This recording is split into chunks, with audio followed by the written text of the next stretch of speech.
Madam President, the chairman of the Armed Services Committee gave a speech here on the floor. I have such admiration and respect for Senator Levin. He does such a wonderful job of protecting America in so many different ways, not only as chairman of that important committee, Armed Services, but on the Permanent Committee on Investigations and all the other things that he does. But he gave a speech here today saying that if we don't get on the defense bill today, we won't get it done this year. So in the next little bit, I'm going to make a decision whether I'm going to move to reconsider the vote on that bill.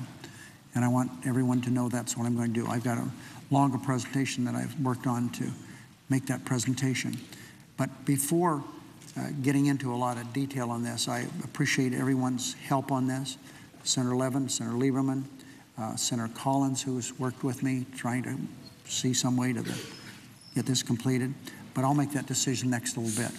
So having said that, we'll have more information later as to what the rest of the week holds as far as votes. If we're able to lay down the tax bill early today, I've had a number of requests. Of course, some people want something in it, some people want something out of it, but that notwithstanding, one of the most important things we need to do, as I have been told, is we have to make sure that people don't feel they're jammed, a word that I just picked up from Senator Kyle, on this legislation.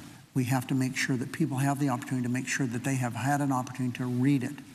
And that being the case, I'll confer with my friend, the Republican leader, to find out what that means. But we need, let's assume that I brought this to the floor and immediately filed cloture on it. It would be a Saturday cloture vote. We'll see what we can do to make sure that people feel that they've had an opportunity to look at the legislation and to make a considered decision on what should be done with their vote on this very, very important piece of legislation. So as far as future votes, stay tuned. We're in a firm state of flux. As heard one of my colleagues say over here, we're in a normal situation here in the Senate, a state of flux.